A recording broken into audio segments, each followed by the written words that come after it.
የጥንቱን ታሪክ ብንተው በቅርቡ ቀይ ባህርን ያጣንበት አጋጣሚ የዚህ እኩይ ታሪካዊ ክስተት አንዱ መገለጫ ነው። ኢትዮጵያ ለሺህ ዘመናት ያስተዳደረችውን በባለቤትነት የያዘችውን ለራሷም ለከባቢውም መጠቀሚያ ያኖረችውን ቀይ ባህር ያልተመረጠ መንግስት ከምትሪዎ ዘለኹም ብልጽግና ውሽጣዊ ኩነታት ተፋሒሉ ኣብ ዘሎ ጉዳይ እሞ ንሽምግልና ንዕርቂ ክፈጥር እየ ሰላም ክዘርየ ኢሉ ኣሽሓት ህዝቢ ኣኪቡ አንጊዱ ንሰላም ክዛተዩ እሞ ነቲ ፀገም ክፈትሕዎ እዮም ኣብ ዝበሃሉሉ ዘሎ መጋባያ እንታይ ገብር ኣሎ? ብዋጋ ኤርትራ ክገብሮ ይፍትን ኣሎ። ቀይ ባህሪ ዝብል ኣጀንዳ ብምልዓል ናይ ደገ ጸላእቲ መፃወቲ ገብሩና ኣለዉ። ትማሊ ብናይ ደገ ኣጀንዳ ቀይ ባህሪ ከም ንስእን ተገይሩ ሕጂ ድማ ነቲ ሃገር ከስእኑና ይደልዩ ኣለዉ ኢሉ ከምናም ዝፍትን ዘሎ the very problem ኣብ ኢትዮጵያ ዘሎ ብዓለም ምዃኑ እቲ ቀንዲ ፀገም ናይቲ ሃገር ንሱ ምዃኑ ፈሊጡ ኣሎ። ንሱ ምዃኑ እናፈለጠ ከሎ ግን ነቲ ፀገም ናብ ኤርትራ ገይሩ ብሽም ኤርትራ ክሽቅጥን ክነግድን እዩ ዝፍትን ዘሎ ና ነዛ ኩነታት እዚኣ ኣብ ኖርማል ግዜ ብዓለመ ለመሉ ወደ ብራ ካኑ ይሓድግን እዩ ይሓድግ ብሉ ትግራይ ብዓለመ መልሲ ኣመሉ ይሓድግን እዩ ጎበኻ ቦቱ ኣይገድፍን እዩ ትመስል ምስላ ናይ ትግራይ ኣላ ብዓለመ እዩ እዚ ኣመሉ እዩ እቲ ናይ ኤርትራ ጉዳይ በደንሊ ታዝብላ ዘሎ ካልእ ክፋል ስለ ዝውሳኻ ዘሎ ታዘረባ ኣገዳሲት ትኸውን ምክንያቱ ቀይ ባህሪ ኣከቢድ ዝኾነ ስጋት ዘለዎ ግዜ ኢና ዘለና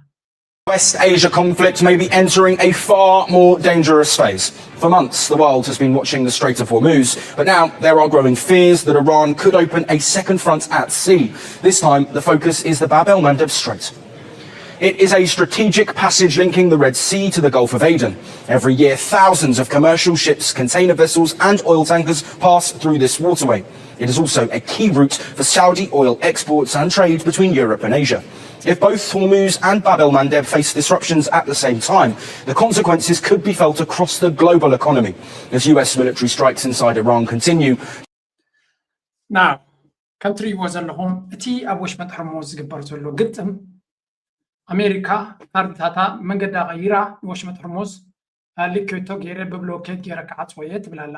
ስለዚ እንድሕሪ እቲ ብሎኬት ኣሜሪካ ክትገብራ ከም ትኽእል ዓመለዋዩ ንዑን ተገይራ ኢራን ክትዕፀያ ተኻለ ኩሉ ዝገብረኒ ዱባይ ዲ ሃሪማ ባህሬን ዲ ሃሪማ ገለ ንኢራን ለውጥ ዘምፃላ ይኮነ ንኣሜሪካ ብተዘዋወርቲ ሃርማ ኣላያ ግን ኢራን ሲን ኣሜሪካ ብቐጥታ ክትሕምማሉ ትኽእል መንገዲ እንታይ እዩ ቀይ ባህሪ ምክንያቱ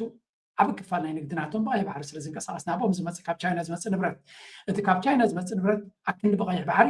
ብንየው ኮሊሉ ክኸይድ ኮይኑ ኢንፍሌሽን ዝበሃል ሕማም ኣብ ኣሜሪካ ቀጥታ ከም ዝተኣታቱ ኢኻ ትገብር ድሮኣትዩ እንዲ ዘሎ በቲ ነዳድን ካልእን ጌርካ ዝያዳ ግን ናይ ቁጠባ ናይ ኣሜሪካን ንኤውሮፓን ብቐጥታ ክትሃርሞ እንተኮይንካ ካብ ወሽመጥ ሕርሙዝ ንላዕሊ ባብ ኤልመንደብ ይሰርሓልካ and this is where the next front ዝቕፅል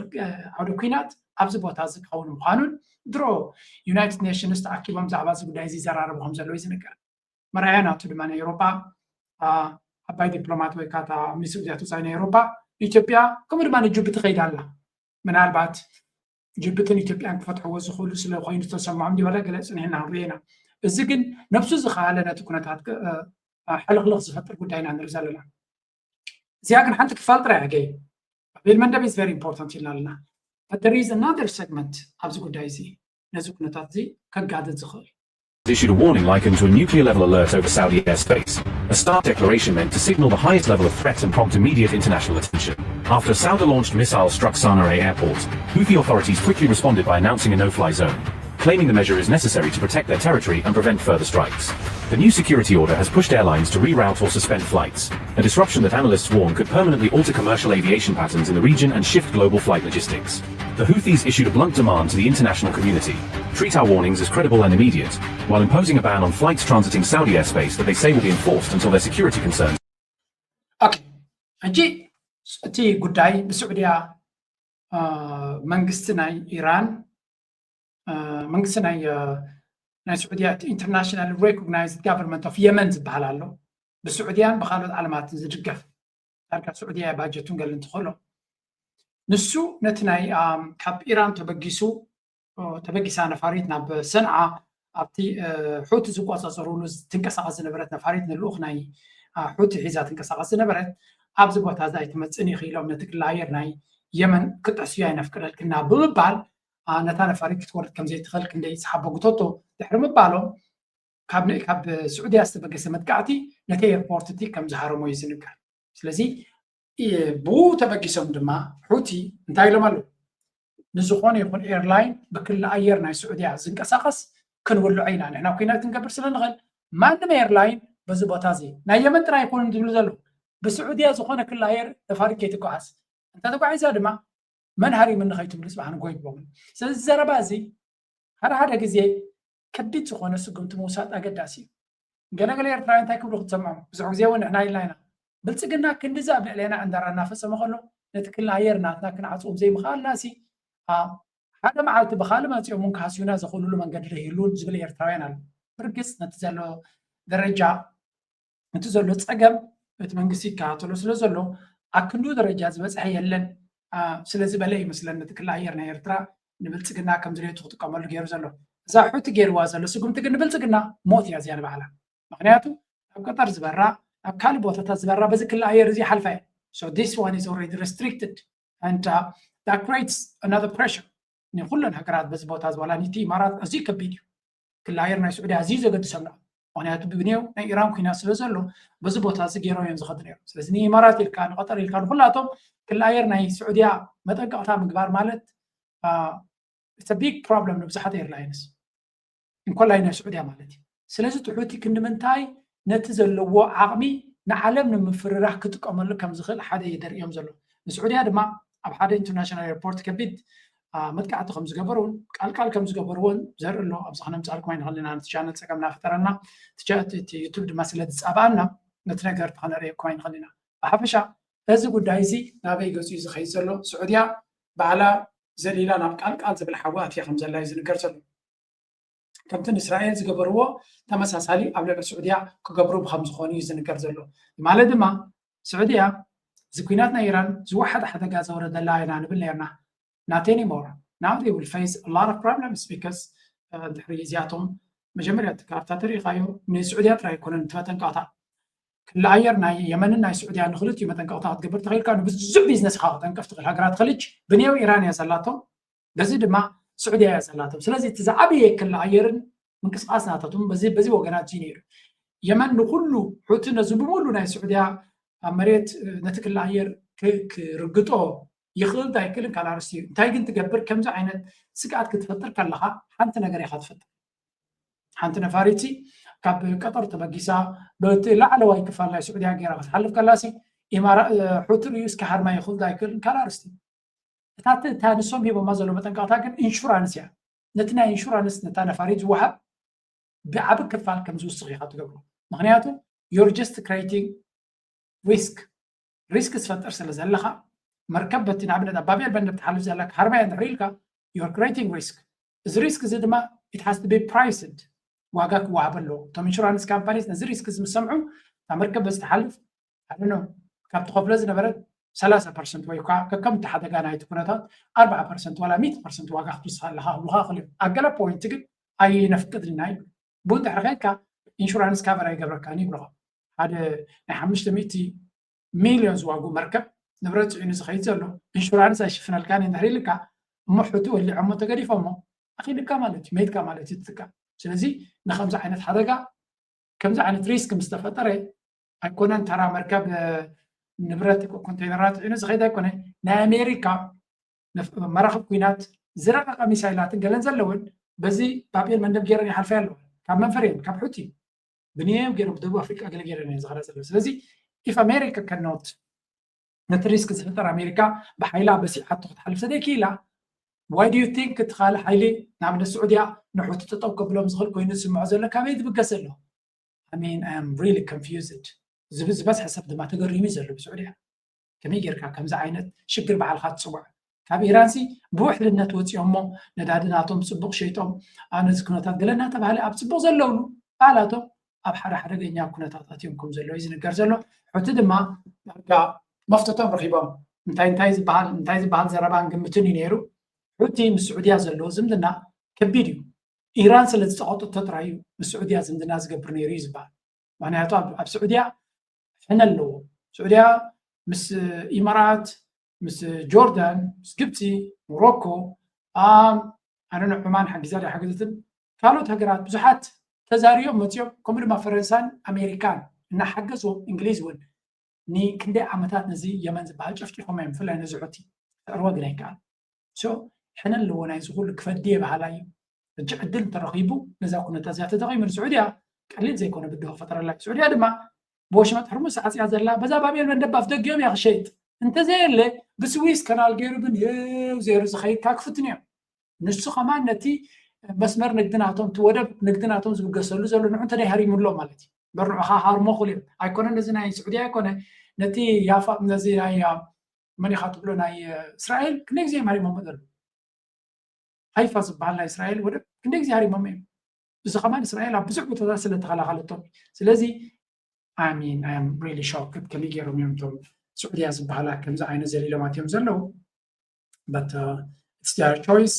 signaling a willingness to escalate and ሕቲ ነዚ ኩነታት እዚ ናብ ዝለዓለ ደረጃ ክወስዶ ከም ዝኽእል እዩ ዝንገር ዘሎ and they are creating chaos ሳቶም ዝጎድሎም የብሎምን ብዙሕ ግዜ ዘጋጠሞም እዮም ስለዚ ግብረ መልስናቱ ክብድ ዝበለ እዚያ እታ ነፋሪት ነይራ ካብ የመን ትምለስ ዝነበረት ኣብቲ ሓሳን ዓይቲ ክኸውን እዮም ዝበልዎም ኣብ ካልእ ቦታ ከውርድዋ ክኢሎም እዮም ግን ንትሑቲ ዝበሃል ንስዑድያ ብዕፅፍን ዕፅፍታትን ነዚ ዋጋ ከነኽፍለኩም ኢና ዝብል ነገር እዮም ገይሮም ዘለዉ ስለዚ ሪጅናል ኤርላይንስ ኣር ክሎዝሊ ሞኒተሪንግ ስለዚ እቲ ኤርላይንስ ኣብቲ ከባቢ ዘለዋ ብካልእ ነገራቶም ፀገሞም ከፊዎም ዝነበረ ዝገደደ ሽግር ድማ ሕጂ መፅዎም ኣሎ ምክንያቱ ካብቲ ካልእ ዝለዓለት ናይ ቅዒ ባሕሪ እዩ እቲ ቀንዲ ናይ ዝሑቲ ዝበሃል ቀሊል ዘይኮነ ሓይሊ እዩ ሕማቕ ንምግባር ድማ ብዙሕ ዓቕሚ ዘለዎ እዩ ስለዚ they are just bringing the situation back again ነዚ ነገር እዚ ንምፍታሕ እዩ ነይሩ እቲ ቀደም ሕጂ ግን ጠባውዮም ንሑቲ ናብታ መስመር ኣምፅኦም ኣለዉ ሕቲ ድማ ዳርጋ እቲ ኩናት መርዓናቱ ኮይኑ ዝስምዖ እየ ዝብላነ እቶም ናይ ሕቲ ዕጡቃት ክሪኦም ከለኹ ኩናት መርዓ ኮይኑ ዝስምዖም እየ ዝብላነ ካልእ ነዚ ነገር እዚ ዝገብር ዘሎ ዶናልድ ትራምፕ ክሐጉስ ኢሉ እዩ ዝገብሮ ዘሎ ዝብሉ ሰባት እውን ኣለዉ እስከ ኣቃብ ሰላም ኣብ ዩናይትድ ኔሽንስ ብዛዕባ እዚ ጉዳይ እዚ ተጋቢኦም ነይሮም እንታይ ኢሎም ክንሰምዕ ትክብልዎ ዝኽእሉ ለውጢ ከምፅእ ይኽእል ኣይክእልን ካልእ ኣርእስቲ ኮይኑ እስከ ክንሰምዖ Security Council has voted to extend the Secretary General's monthly reporting requirement on Houthi attacks against merchant and commercial vessels in the Red Sea. The resolution was adopted with 13 votes in favor, while China and Russia abstained. Colleagues, this is what is crystal clear today, that the Houthis, a declared terrorist organization, are Tehran's acolytes. They have studied the IRGC playbook.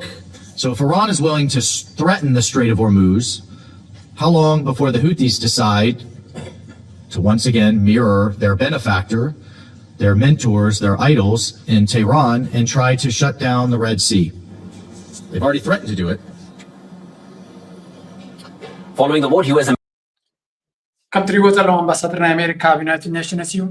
ኣየኦም ንሑቲ ኣየኦም እቲ ናይ ኢራን ሓይሊ እንድሕር ኮይኑ ንወሽመጥ ሕርሙዝ ብተደጋጋሚ ዝዓፁ እንተሎ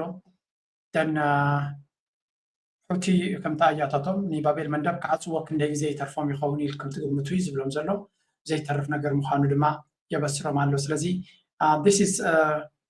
ሲናርዮ እቲ ኩነታት ከጋጥም ዝኽእል ብብዙሕ መንገዲ ዝዝረብ ዘሎ ንሱ እዩ ናው ኩሉ እዚ ትሪእዎ ንሪኦ ዘለና ንሰምዖ ዘለና ኣብ መወዳእታ እንታይ ክኸውን ግድዩ ናበይ ገፁ ክበፅሕ ብምንታይ መንገዲ ኢኻ ክውዳእ ንዝብል we don't know but one thing is clear ኩነታት ከምዚ ኢሉሉ ኣብ ዘሎ መብዛሕትኡ ህዝቢ ዓለም እንታይ ገብሪ ዝፍትን people try to de-escalate ነቲ situation ሲ ንታሕቲ ከተውርዶ ኢኻ ትፅዕር ግን ጎረባብትና ከምኡ ይኮኑን ንኣብነት እቲ ናይ እዛ ሚኒስትር ጉዳያት ወፃኢ ናይ ኤውሮጳ ናብ ጅቡቲ ገፃ ትኸይድ ከም ዘላ እዩ ዝንገር ዘሎ ናብ ኢትዮጵያ እውነት እያ ምስ ብልፅግና ተረኺባ ኣላ ኦፍኮርስ እቲ ብልፅግና እንታይ ክህልዎ ይኽእል ኣብዚ ግን ኦፍኮርስ they can have other situations ምስ ኣቦ እውን ተረኺባ ከም ዝነበረ ዝገልፅ እዩ ኣብዚ እቲ ጅቡቲ ዝበሃል እንታይ ኢሉ ፅሒፍ ነይሩ ሓደ why is everyone cashing in on Djibouti?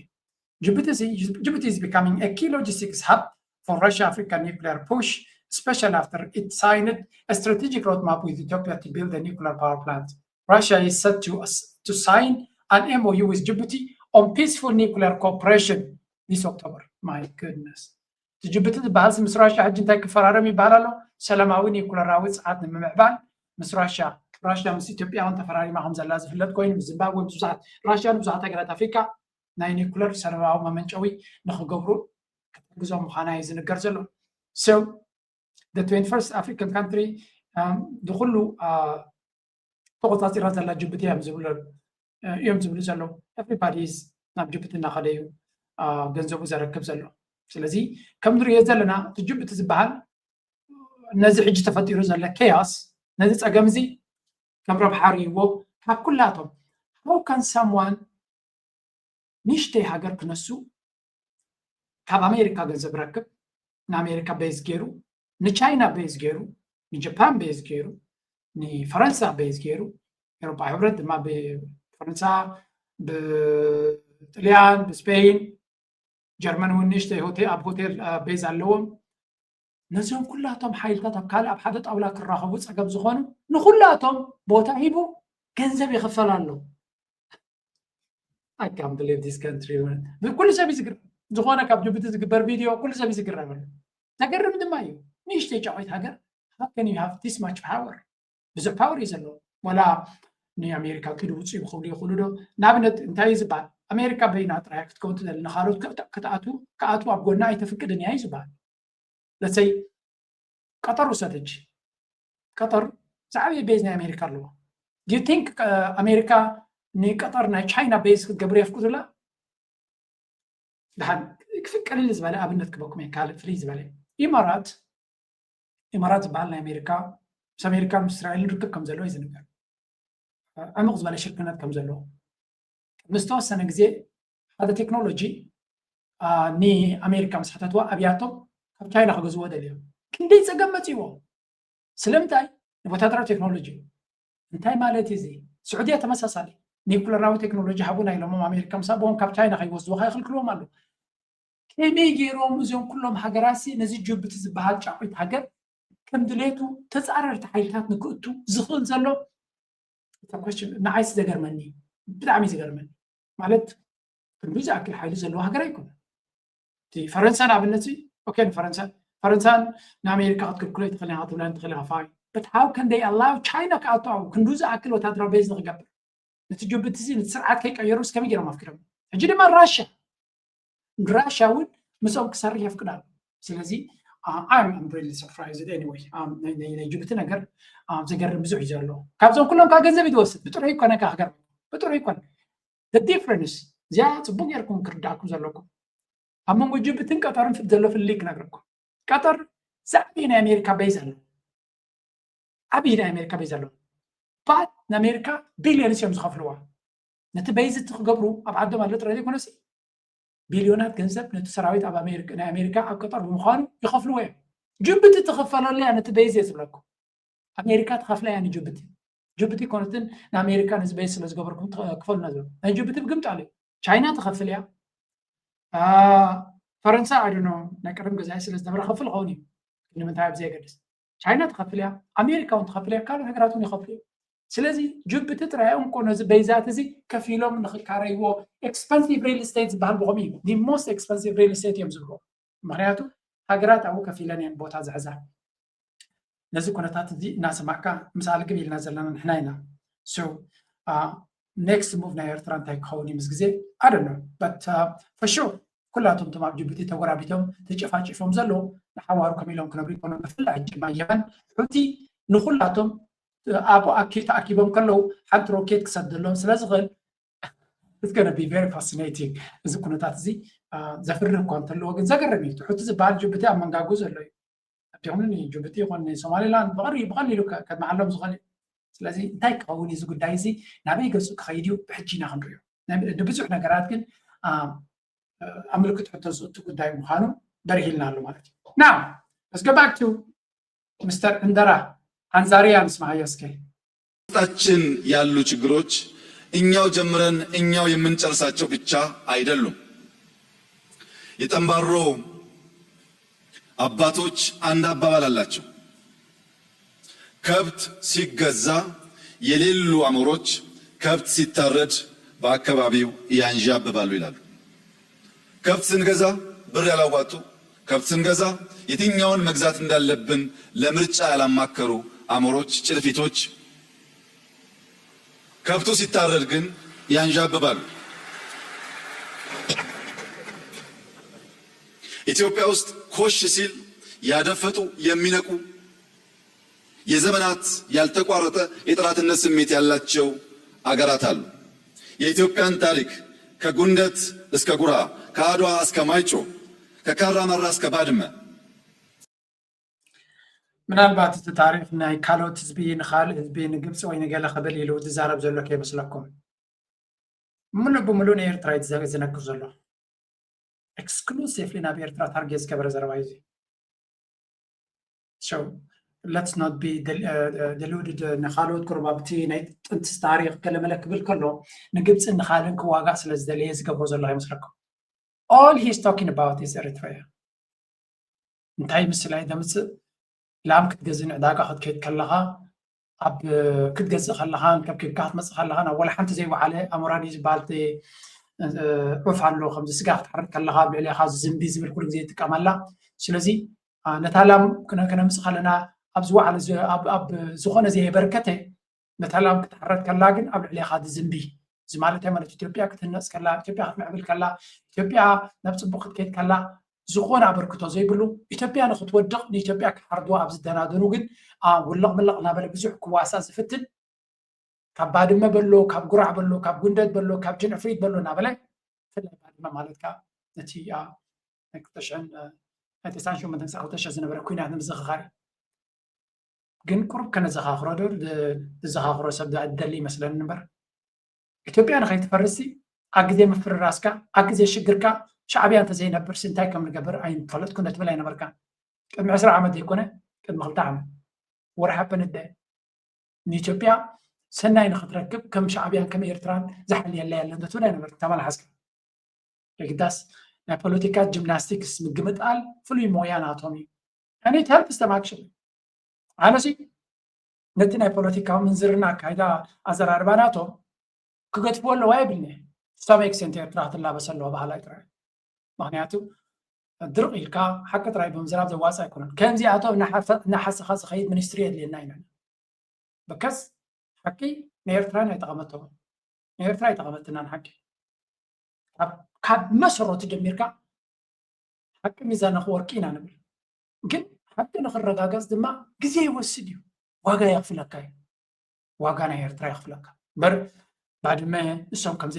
ኩሉ ነገር ባዕላቶም ከም ዝገብርዎ ዝነበሩ ኩነታት ባዕሎም ከም ዘበግስዎ ዝነበሩ ብዓሰብ ዝገብርዎ ባዕሎም ምዃኖም ኩሉ ነገር እኮ ባዕሎም ክናዘዝ ሰሚዕና ኢና በብወገኖም ክናዘዝ ሰሚዕና ኢና እንታይ ግን ጠቒምና ኣነ ናቲንግ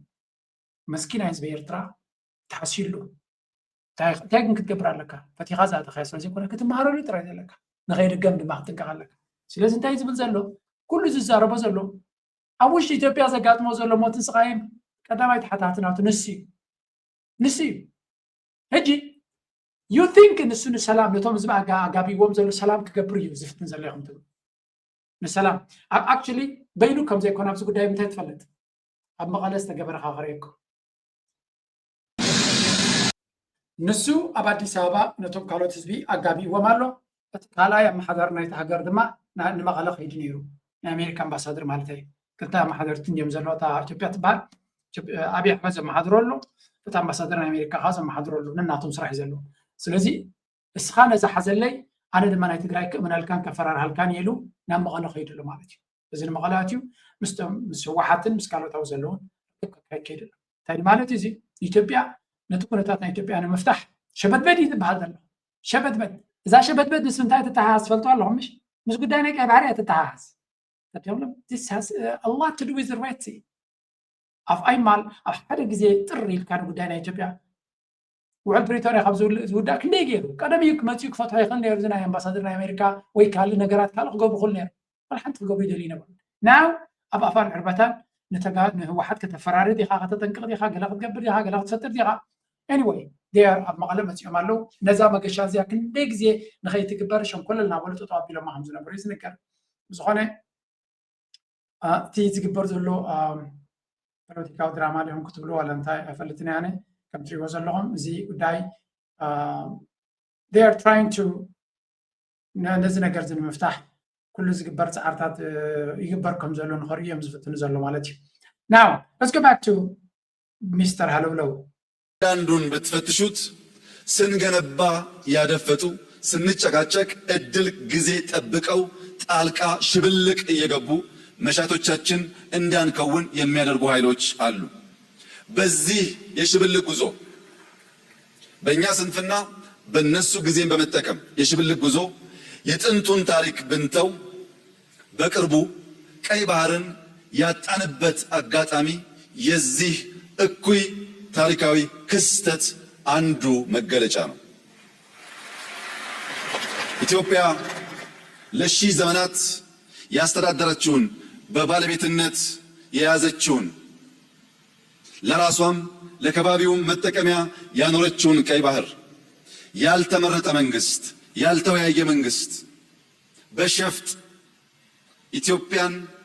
የጂኦግራፊ እስረኛ እንዲያደርግ ያደረገበት ዋናው ምክንያት በውስጥ ያለን ስንፍና እንጂ የኢትዮጵያን መሻትና ጥቅም ማስቆም የሚችል ኃይል ስለነበረ ስላለ ስለሚኖር አይደለም።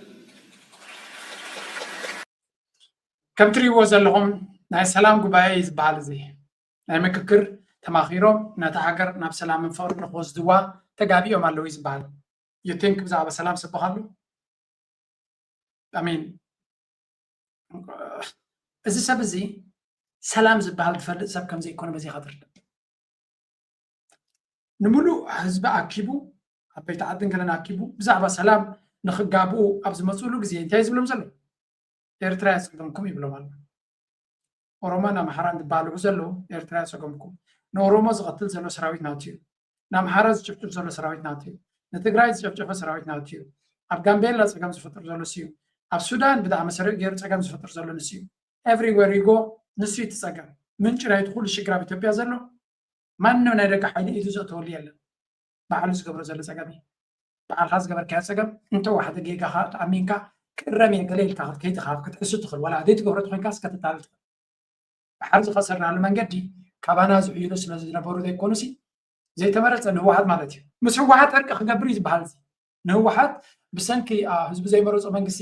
የኣይ ንሱስ ህዝቢ መሪፅኒ ንክብል ኢሉ እዩ በዛ ተዋስኦ ትመስል ምርጫ ገይሩ ህዝቢ ዝመረፀኒ መንግስቲ ይበሃላ እዩ ስለዚ ንህወሓት ምሻዕብያ ነቲ ፅምዶ ክንምንታይ ንኽይስሉ ከም ዘሎ ክንምንታይ ፀላኢ ይመፅእ ዶ ዝብል ፍሪ ከም ዘለዎ እዩ ዘርእየካ ብሓፈሻ ዘረባና እቲ ብምሉእ ናይ ኩናት መደብ ከም ዘለዎ ዓቕሚ ተረኺቡ ማለት እዩ ዓቕሚ እኳ ዘሎ ይመስልኒ እንተዘይ ገይሩ ነቲ ኩናትን ገለን ዓቕሚ ስለ ዝሓፅሮ እምበር ናይ ኩናት ሸውሃቱ ላዕሊ ምዃኑ እዩ ከዝነግረካ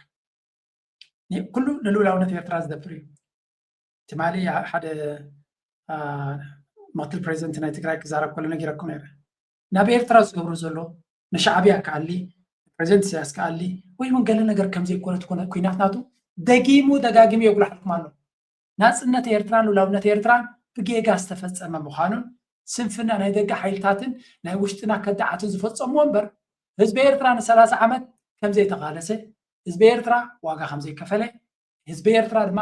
መሰል ናይ ርእሲ ውሳነ ከም ዘለዎ ኣይኣምን እዩ ሰብ እዚ we have seen many kinds of enemies ኣብ ኢትዮጵያ ብዙሕ ዓይነት ፀላት ርኢና ኢና but this guy here ስትሪዎ ዘለኹም ኣብ ቅድሚ ዓይንኹም ኤርትራውያን መሰል ናይ ርእሲ ውሳነ ይግብኦም ኤርትራውያን ናፅነት ኣይግብኦም ኤርትራውነት ኤርትራ ልኡላውነት ኣይግባእን እዩ ዝብለኩም ዘሎ the highest order ናይ ዝለዓለ ደረጃ ክሕደትን ጥልመትን ኣብ ልዕሊ ኤርትራ እዩ so anyone ዝኾነ ይኹን ኣካል ዘይተረድኦ ነይሩ እንተኮይኑ ምሱ ወላቕ ዘላቕ ዝብል ዘሎ ማለት እዩ ሓደ ልኡላውነትካን ናፅነትካን ክድምስስ ዝፍክር ዘሎ ሰብ ምሱ ዝሰርሕ ዘሎ ተከዳዕ ትብል ቃል ሓደ ግዜ ብጓቢሉ ሰብ ኤርትራዊ ሰው ኢሉ ንዘርከበ ከዳዕ ይብል ተከዳዕ ትብል ቃል ከማን ሚዛና ፈኺሱ እዩ ከዳዕ ዝበሃል ንሃገርካ ከጥፍእ ዝኽእል ሓይሊ ምሱ ዝሰርሕ እዩ ምሱ ኢሉ ሓደ ብዛዕባ ኤርትራ ሕማቕ ስለተዛረበ ከዳዕ ኢልካ ከማን ነታ ቃል ኢኻ ተፋቕሶ ከዳዕ ዝበሃል ዓቕሚ ንዘለዎ ወይ እውን ክገብር ድሌት ንዘለዎ ምሱ ተሻሪኹ ልክዕ ከምዚ ደርግን ኤርትራ ክሓርድ እናኸደ ከሎ ወታደራት ናቱ ኤርትራ እናቐተሉ ከለዉ ወደ ገባ ዝበሃሉ ምሱ ኮይኖም እዚ ለካ ዝቕተል أبز لك كازقتن بزن تخيل كأن شعبي خد الدمسة تخد زبلو زنبر زيادة من كده هذا أبي أمريكا كفيلو تتصل زبالة بعفو نسأل أي كاك حق زي كل نسق له قبر له كاي نعون صراف قد تأكد عتون درجاتات كان حلو الله كلامنا أنا أقول لك زي ليه كي مسمرنا إيرترا نسور كون خلال إيرترا كي مسمرها انتايو أنا زبلو لو نتنعنا زعبي كي مسمر من إيرترا كون سوريا بزي نخالو كل مال سيبلون إن لو نتنعنا كي مسمري سماتات ناس دفر كي مسمري بانديرا ناس دفر لو جزاتنا مريتنا بحرنا نقول له دفر زبتنا زي كي مسمري تبديهم له كمرما أو اشتعدكم كل ما نحدنا تزبير تراس دفر زبير ترا كل هيمانته شعت بيراتوني نازي كم زلوا وتقبلك نتحدنا تكسر لك نازي كفرز في الدنيا ما كي مسمري كم تنادى جزء لا يزلوا ناوش تسأل يونان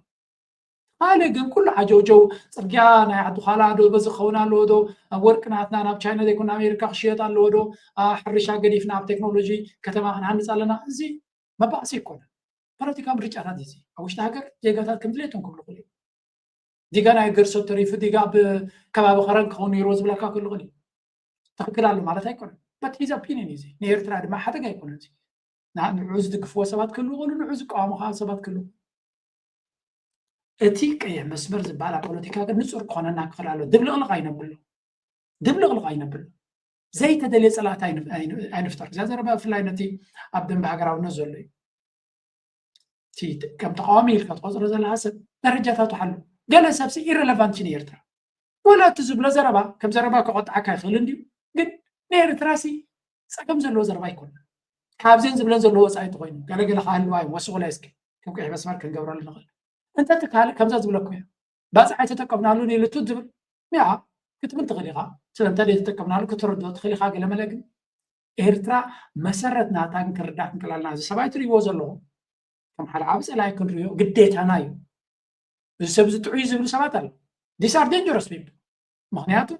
دوما صارت إنه الله ونحن إيرترا يزدفر هو حد كم إيه هذا كنا بركله بتحت دليته بالنيرو عاويلو جن الله ونحن إيرترا نخدف زدفر زربا يزربا ينبر بس ياري ريسبكت كل وكاي قبا there is a difference في اللي قالوا هذا بقنص الملاونة كان زدفر مرح وخينو الملاونة إذا عقد دفر وي اللي زربن بوشتك على مدام زلون في اللي قالوا يزي يعني سماين بدر في اللي قالوا زي إيرترا نخدم ساس بروباغندا يسرع زلون وتدراوس قلت سلدي وسرع عامس لسان نمبر إيرترا نخدم ساس إيرترا نخيتوليو عاوي اللي زرب زلون سلازي في اللي أبزي أنا تسيبنا مفلات أقداسي that's why دما أبزي حلفت فيديوز قبركم ناتينا واحد ما راح تزبل وصل وزربا كتري غلغا إنك عاوز اللي أنا بلا زلنا برجس كابتن كاست بقص زربايو شغل كل كبلا كايكلني كم خجبر كابس دلنا ويحي جيرو أعمل سلسانة ينبر برجس بقمت على دما حجز فلخ لخ زبلا زلوا كميلا أتعنسو زبقسات حديد كميلا تفنجيرات مصو خمسة لا يرسل زلوا كابزيرو تبقسي كنا تسمعكم تقاومنا وتزبال كميل حبرات كجبر يبقى كم زلون كم من تاعته بقيسو ساعة نزيرات كم زلون كرداك مالو نور አይደለም እንሰጠው ስንገነባ ያልነበሩ ስንሿኮት ስንጣላ የሚያንዣብቡ አሞሮች ስላሉ ነው አሞራ ሲታረድ ይመጣል እኛ ጋር ያልነበሩ ከተሞቻችን ሲያሸበርቁ እኛ ጋር ያልነበሩ ልማት ስንጀምር እኛ ጋር ያልነበሩ እርስ በርስ ስንጨቃጨቅ ግን ከየት መጡ ሳይባሉ ጥይት ሲያቀብሉ ብር ሲያቀብሉ በሚዲያ ፕሮፓጋንዳ ሲያደርጉ ይታያል እጅግ የተከበረው የኢትዮጵያ ሕዝብ አንድ ነገር ልብ እንዲል እፈልጋለሁ አሳልፈን የምንሰጥ ለዓለም ቅርጫውን ባልጋል ለጋራ ጥቅም كم تري وزلهم بزوي عافير زل سبعي نسلام يلوز أكبر جباي نمتى تكمل له ني propaganda نيبكينات تكمل له and كعوتلاد عوتلاد بفتح من عوت ملك زلوي كنا زي I don't think he knows and everybody knows زم سبازياتو نمن وكيلو مزيا مالو زغير وانو but genuine سلام زدلسب كابلو بسلام زدلسب كم زي زاربي صلاتك او غدل يزفتن كم عجز قبرنا يقيقاتات نيرونا احنا زودنا نغرات نيرونا احنا تفطرنا يصقمات نيرونا زي نغرات سكن نزا حقر طقما سلازيكن كنبلالنا كل هذا زربانتا يبلالو كلهم توم انصاري زق على زلو بانداتاتيو ناي دغ اجندا خغبرن بر وشتاو علامه يبلومن يزبل زلو بقال زراربا فانو يدق علاماي هو واحد يدق علاماي زلو شنن يدق علاماي زلو نايونيك كلاتهم زياتهم كان يدق علاماي زلو انت عنا سلام مسمنا سلام تقبر زي سبات زياتو تو ابتي اولا كوف بالكام زلو كو ترى سماتي نتا هلاويخا شغل كان يتو بالكاز زلو كابت اولا يلوم ساعه كموزو خماس دلي يكون انت واحده كنت هاتم كنت ترد على مزق باكا غرغل سباي أبي أحمد بحري كم زلي بزوج زي تم سلدت صليلو أملاخ كاسي جلجل صلوات سلدت سمع أكندنا بحري وسيدو بحر زبو نت بحرسي نبادي سبب أمتيلو ويلهم صيفهم كم زاتري وازل لهم دما تيفو يأتولتا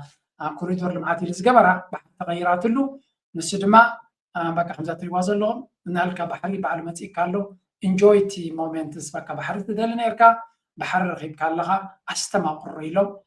تبيعان زجبر ويا بركز إيرتران زجبر نجاري بلون نفسي تبيعان زجبر ويا بحر استمنى بحر هيبو لا يكون الله تعدي بزح شجري قد إمام زلوا تقولي جوار لما عاد بلد تبدنا بلد ده شجر وراك أنا زرع هو بزح شجر الله أعتقد إنك حزم ودي أي جواب تعزق رخيبه ميلهم وجب زي جبر نجاري يلن از گبرو زلو کمدی نبینیو سب مسمورو زي كبر نجار يبلون again اتو قداي ببزع منقدي نابستقل عليه أسكفت نجارات زخيت منقدي لو أنا ما نتفنتات نارانا نبخمنا مصولنا بلسقنا زخلو زلو منقدي تري والله نغطل what is going on أبزي عبد العزيز تجري جونسايد نفس مثلا أكل سرعة بلسقنا حزونا عبد العزيز تجري سرعة توصلت الزكاية زلو سرعة بلسقنا أبز قرأ مع التاتا بس تخيلنا بايت وكلتي ودهو حتى سودان إيرتران تمرت فتيرهم نعيك وجني يشواشوا لو يدالوا لو تمرت فتيرهم يميلوا تزاري بنيرو أبز قلت هاي كمية قصة يعني اللي مالت سرعة بلسقنا حصوت استمسرته ودابن ديو وتي أبز حدي تتخيل زال سرعة بطلع عليه كايدو كفتاترو جميرو ملو كايدو زحلفو شمون تحمتات زصنحو كل خطر يخلخا نخبرتاتن بهالتاتن حزبتات إثيوبيا هادش دشبيلو دحم بزقرم منقدي أب حاسوت استمسرته سرعة حديثو كنبر زدلي إيو بتعمو عاوز استمسرته سلازغونخا أب إثيوبيا بزحات جبنات عمل عليه بها بيرسوات بتعمل بزحات جبنات زفت زمان حزون بقص على زفت زمزلو صراحتيو كان زي حالفون نابقرا بتهجرات ساجيريو زي زفت سما جبنات تحسونس تمالي بقتمال زي حس قياس كيف فرسكان يعتنقع تحسون كمية لنزربا نغطل أنت قاعد سخن وصلكم باقينا أنا بيرتراح سجرينا شاكر اللي رامد مثلا الغورم يعقلقلو حزبنا كحزبو بلاي دمو ህዝቡን ያገለግላሉ ብለን በጎበዝ አለቃም ይሁን በምንም የመረጥናቸው አመራሮች ህዝቡንና ሰራዊቱን አገናኝ ኤጀንሲ ወይም አገናኝ የሚለውን በመከራ ታይቶ ፋኖ ድማ ጎስጎሳቱ ፖለቲካው ጎስጎሳቱ ይቅጽል ንህዝቢ ቃልሲ ናይ ኩሉ ቃልሲ አንድ ሕቆ ናይ ቃልስናቶም ህዝቢ ምዃኑ ህዝቢ ዘማእኸል ንህዝቢ ዘኸብር ምንቅስቃስ ክገብሩ ከም ዘለዎምን علامة نتقال سلمة أنا سيركا political education عفشا كم دري زلنا أتلبونا ناتهم كحك حش كباب بسو سم زحشيهم كوينهم سمعوني قد نسيو نجزين قد فوق فانو نتكون تاتتي بس كله حبير كسر كم زلوا زبل دمس إن عبيه خير له and we will watch this thing carefully كل زي مكتاز اللي بلسكنا مع التعربوت زي آخر الدمسل أو تاي قبرالو يرتراكش الارتيكل صحيفهم نيرهم بلسكنا ما يفتق بحرسة كما يكون نسقمو سرعة كود كم زخدي ردوه سلزلو كابن موزع يو نزاف دقة بحر كم الجندات تكيمو نتزوباوي كنتات عن حدقة أوريدو ناتو سلطان أن سلطانو كنا وعزيز في التنزلو حدقة محبر ويكا بارتيم بر ساقا محلي ويكون نيلو بمن قدي أتو يمان قبل مسكال ملسي بوملو هي بوملو اللوية زغاني كل تنرية زلنا بزياون نغزل نبتي أنا أنت شو مخملس إيرتران دحرا ما أخلت عنكل هاليا زين شافاتنا إذا عنكل زلوا حجرات جنسي إثيوبيا إماراتن كأستحلا لخزندنا دحرا حليون إيرتران خامس نفسه كفن زلوا زندنا بمنصر حاجة ربحان بمنصر ستعلق لونتان زكان سلزغونة تي مودعتوس انتايو تي تزحش استراتيجين نقدمت كوسدنا الناس نجارات كوين يسمعك كاب أكثر من استراتيجي مخالنا I think أعرف حاجة تخولي نتنجاراتي كم يجر كم رأيه كم يجر كم رأي مالت جت قالت كلا خاسي زتت أنا نجيو زت حلال خيو اللي كا المهنياتو سويت حكي زتت أنا نجن زت حلال خنيو راح يكونه عالم بزتت أنا نجي مجدي دلوان هاجرات ركب يتصرح حمبر كلا يكونه كل جزء مستت أنا نجي حجي نت أنا نجي دلو حلو غير دلو استحلال يخو دلو قاليو ناي كل تي فاكسن تي انتاي لغون دلو سلدي فوتو سلدي فلت كانت حلال خمس لك دخون كل جزء ركبات أمونج هاجرات بحل خلق راح يعود وصلت أمونج أمريكان كندا كم يركبن حلال خير بس حلو قال تسيلو ترامب صباح كون وروكم يناخذ له مثلا حمص حدا حاجة نجوا عندنا بت نصبح سلام جيرهم كا كل نقطعته من سلام جيرهم كا نور مكسيكو من غيرنا كنفليكم هنا كتب الفوعل قرب جانن يدلخو محزنات فترة مونغ هاجرات مردات فتر حواتنا اليوم زيوم ناتنا اليوم كم جمريكو تاريخا وركب لنا خدمة تسنح شعو كم قال لك ويلاي نتم صلاتنا مسوم كا قال ركب لهم زيوم بايمان اليوم الشارع شعو أم دايت مالتي أفتر كنت حلال خي علم تبدل كسر ما شهر بيتي حنا ولا تمثل كعبد تجمل مالتي أتاتهم لقدس نجارات على اللغة يرترى خاهم حجي دايما مالتيو زم راحتنا إذا هاجرات الرخاء خلوسي كل سبب لك زي كندي فلتاتن كندي تاريخهم دلهم ما راحتي ما كل هاجرات دلهم مالتيو كلهم تدوا سنفلت حجي فانا جبت سنة إمارات كرمل استوينا بزي دول كاي عادي انفستمنت باي ذا واي 3 مليون عليهم خير خيل حجي وين تراخيبهم نيرهم وسيتات وقمقم قالوا حجي نمشوا كمان بقى ركبنا قطبا وركباتنا مالش ندلدلو عين الزبل ركباتي كلا يكون بر دباس نجار يكون دين كلتين هاجرات بزعبة السودان دلون أتحزة حدا قبسي نتي البرهان تنحنا ندقفه من قصة تلقف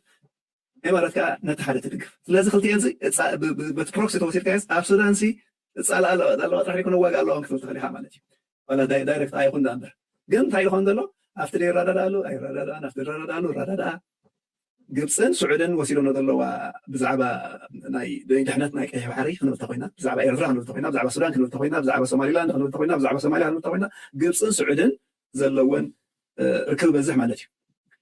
تبعادي أفتن أصبح بالك أمونغو سعودنا أمونغو إمارات دلو ودرون كنو اللي خلينا بزح كابي يمن جمير كحساب ليبيا دلو حساب لي بزح تعال على خنقة ودري دلو مالتي جن أمونغو إماراتن أمونغو سعودن دلو ركباتن إنفستمنتاتن حوناتن قال خناتهم على الوصل عالم أمتى جزيرة تفضل الله مالتي أفتي أنتي تبهلين أنتي هنقبل أفت استراتيجي ليكونس أفتي أتمام تاني تقول دايما بس تردينا يو صباح نقول أفتكرت ولا حجب اللي سيده لسه بقمة يدبل الله دحر حمش عمت قبسي أنصارنا خوينا إثيوبيا مسانا خوينا جيبوتي محازانا خوينا سودان ديكونت دو سودان زيارة عاركنا خوينا سوماليا أبكلا أبيلا أنت مساخي لا سيد عالم حلق لخندها سلازي دحر حمش عمت دحر عمت يكونت معالتاوي دحدثتي تركب مالتي that's why يا كم ذات الرواز لهم على مسنجرة خان مسربها خان ياخذ جويز لك زلا تزربها كاب كل سمينا خيرنا قمتايو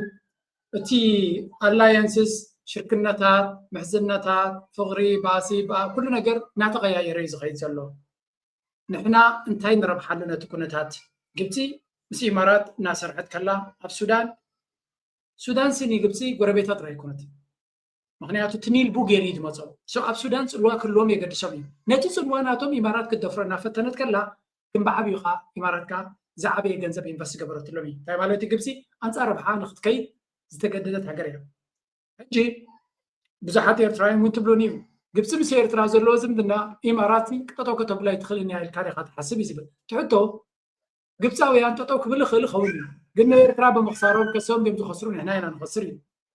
نحنا إيرترا دواصعنا إنا نقبر زلنا قبسي مسانا مشارف تطون تغليا وداينا توم كاب إثيوبيا سلو زلم سيرترا مسرح كتغمامي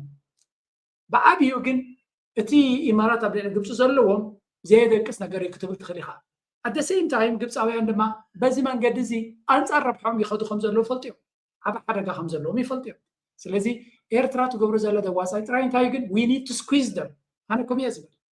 ብዝሓሰረ ዋጋ ሽርክነት ብሳና ክገብሩ ክፍቀደሎም የብሎምን እዚኣ ጥራይ ኣነ ደይፈትዎ በቃ ክሳብ ዝምችኦም ጥራይ ከም ሓዛ ክሕዙና ሽዑ ቁርብ ትለይ ረብሓ ምስረኸቡ ዝርብዩና እንደር ኮይኖም ወይ ዝገድፉና እንተ ኮይኖም እንታይ ረብሓና ንሕና ይኸት እንጂ ኣቡታት እቲ ቁርብ ትለይ እምበር ግብፂ ናቶም ኣጀንዳታት ምስ ኩሎም ምስ ራሽያ ምስ ቻይና ምስ ኣሜሪካ ክሰርሑ ዝፍትን እዮም ካብ ኩሎም ክረብሑ ዝፍትን እዮም ከምዚ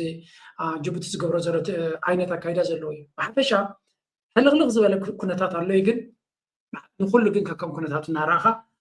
ምኻድ ጥራይ እዩ እምበር እቲ ከባቢና ብተረጋግዐ ብቐሊሉ ነገራት ስግር ክትብሎ ትኽእል ነገር ከምዘየለ ግን ርዱ እዩ ሕጂ ካብ ወፂና ካብ ፖለቲካ ወፂና እስከ ቁርብ ትለይ ናብ ትምህርትን ምዕባለን ንኸይድ ነፃማን ምፅምባል ላዕልን ታሕትን እዩ ኣብ ነፍሲ ወከፍ ካሊድ ሚኒስትሪ ዜና ኣፍንን ማሕበራዊ ስነ ፍልጠትን ዝኸበርኩም ሚኒስትራት ላዕለዎት ሓለፍትን መንግስትን ግንባርን ዝኸበርኩም መምህራን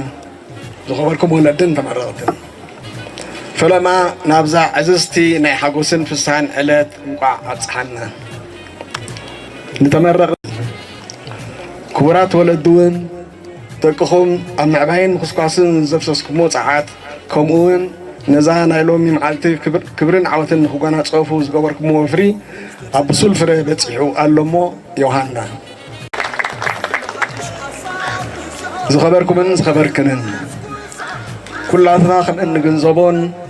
ክቡር ፕሬዚደንት ኢሳያስ ኣፈወርቂ ኣብ ዝሓለፈ ፅንብል በዓል ናፅነት ዳግም ከም ዝገለፆን ትግባሬ ዕቱብን ኣድማዕን ፕሮግራም ንምዕባል ፀጋ ሰብ ካብ ቀንዲ ሕመረትን ቀዳምነትን ልምዓታዊ ፖሊሲ መንግስቲ ኤርትራ ኮይኑ ፀኒሑ ኣሎ ምን ዝኸበርክንን ኣብ ዝሓለፈ 35 ዓመታት ብዝተገብረ እኩብ ወፍሪ ቁፅሪ ትካላት ቅድመ ትምህርቲ ብ544 ሚእታዊት ናይዚ መርኣያ እዩ በዚ ኣጋጣሚ እዚ ነዚ ዕማም እዚ ንምፍፃም ብኢንስቲትዩት ላዕለዋይ ትምህርትን ምርምርን ከምኡውን ኩለን ኮሌጃት ብዝተፈላለዩ ውዳቤታትን መድረኻትን ዝተኻየዱ መደባታትን ፃዕርታትን ኣመስግን ክቡራት ተመረቕቲ ከምቲ ብዘይሕለል ፃዕሪ ትምህርትኩም ብዓወት ትዛዝቡ ዘለኹም ንዕቤት ሃገርኩምን ህዝብኹምን ውፉይ ኣበርክቶ ከም ትገብሩ ፅኑዕ እምነተይ እዩ ኣብ መደምደምታ ኣብ ሃገራዊ ልምዓትን ህንፀትን ሃገርን ዘለኩም ግዜ ብንቕሓት ተወፋይነት ዕቱብነትን ትጋትን ከተዕዝዙ ንቐሲምኩሞ ዘለኹም ሞያ ከዓ ብቐፃሊ ፃዕርን ምርምርን ከተዕብዩ እላሃቦ ዓወትን ሓፋሽ ይቐኒየለይ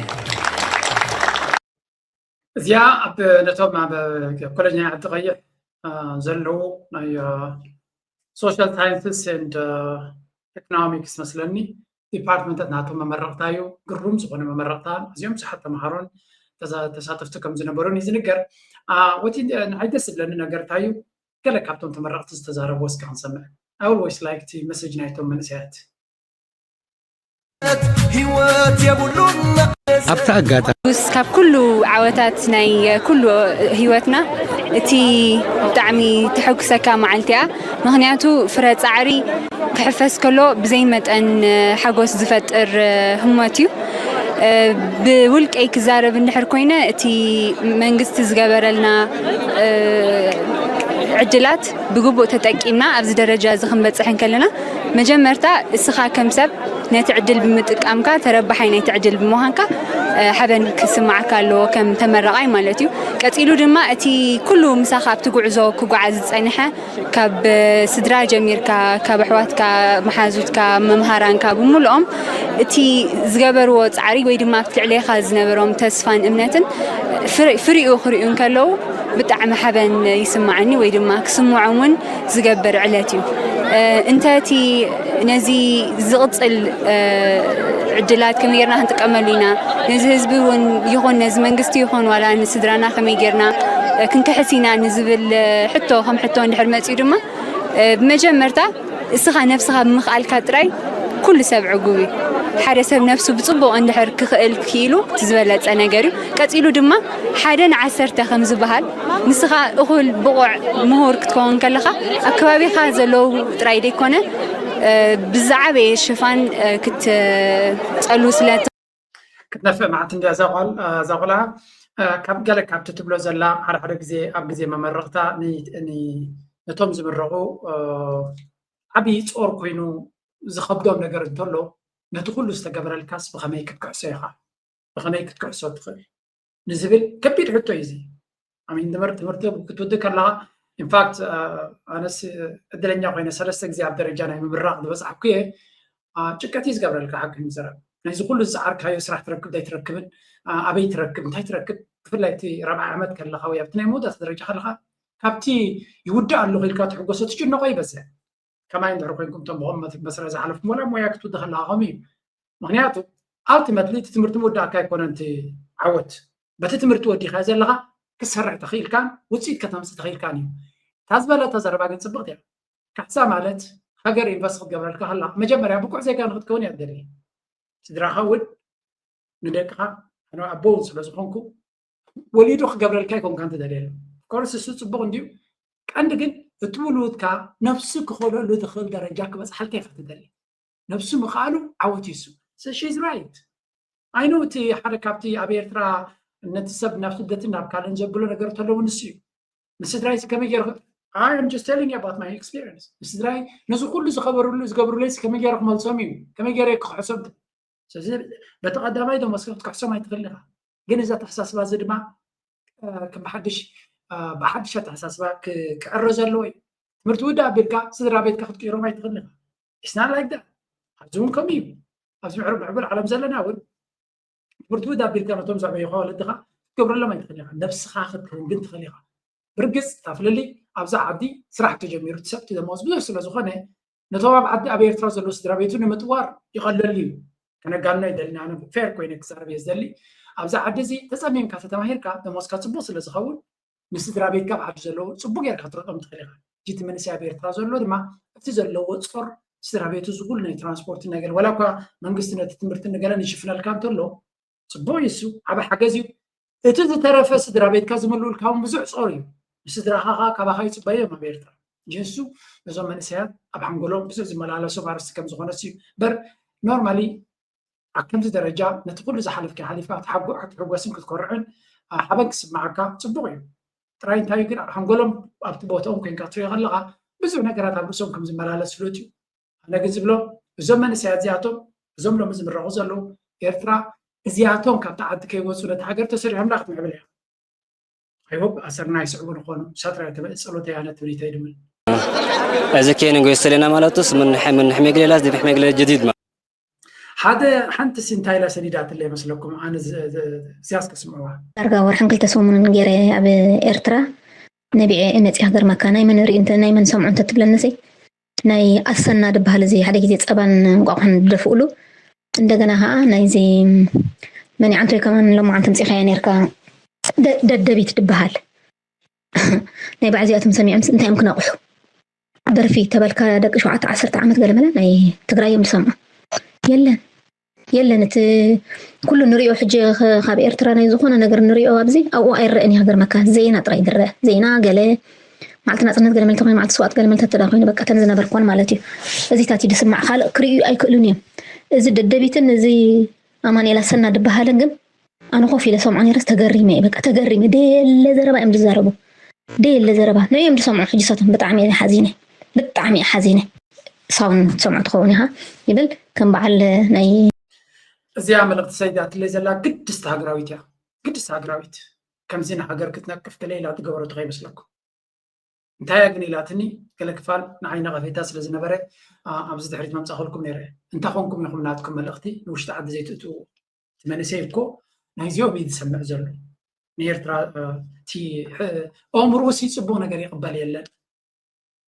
ነቲ መንእሰይ ክጠቕሞ ዝኽእል ዝናትካ ዘይትእትዎ ኢላ ኣትሪረ ነቒፋትኒ ናይ ኣክሰፕታ ራይ ከመይ ጌርና ንገብሮ ይትሕቶ ሜቢ ካባይ ሰብ ነፊዕም ኣለዎ ምሾ ሳተላይት ክትገብር ኣነ ቅድሚ ሕጂ ነጊረኩም እቲ ሳተላይት ምግባሩ እዚ ኣነ ዝገብሮ ዘለኹ ኣመነ ድኻም እዩ ዘለዎና ተወሳኺ ድኻም ኣይክእሉን እየ ብካልእ መንገዲ እንተተገይሩ ረብሓ እንዲኻ ካልእ ደና ትረብሓ ኣለዎም ከመይ ገይሮም ይገብርዎ እስገይርዋኖም ኣነ ግን እታ ተመጢጣ ክገብራ ዝኽእል ገይረ ኣለዎ ተወሳኺ ግን ብሓባር ደረጃ ክግበር ዝኽእል ነገር ተዝነብር ነይሩ ደስ ንበለኒ ኣብዚያ ሕጂ ዘለኽዋ ደረጃ ምናልባት ኣፍሪቃ ከይደ ናብ ኣፍሪቃ ክገይሸ ነዚ ስራሕ እዚ ክሓገዝ ክረክበሉ ዝኽእል መንገድታት ክፍትን እየ ተዋሕደ ናብዚ ፕሮግራም ክሕግዙ ዝኽእሉ ሰባት ተረኺበ ማለት እዩ ኣብታ ተረኺበ ኣብ ፅቡቅ ኢንተርኔት ዘለዎ ኣብ ገለ ዘለዎ ምናልባት ድሕሪት ክሓዝ ብኽእል ኣብዚ ሕጂ ግን ምስ ዘለኒ ስድራ ተመጣጢጠ ዝገብራ ዘለኹ እዚኣ ኣምሶሪ ካልእ ክገብር ኣይክእልየ ግን ይሓዝን ነቲ ዘረባ